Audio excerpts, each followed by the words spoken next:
at wagas na pag-ibig sa bayan.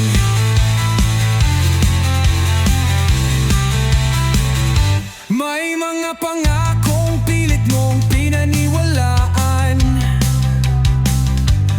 ngunit bakit naglaho pagdating ng laban? Ikaw ba'y tatahimik magbibingbingihan, o ipaglaban mo ang kinabukasan? Kung mananatili kang tahimik, sino ang lalaban para sa hinaharap? Huwag kang magbulag-bulagan, oras na upang kumilos ka. Pumanig ka sa tama, huwag hayaang masayang ang pangarap. Ipaglaban ang totoo dahil ang bayan ay nasa kamay mo.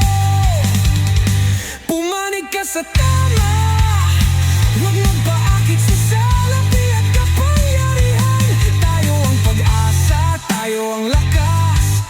Ipaglaban ang hustisya at wagas na pag-ibig sa bayan.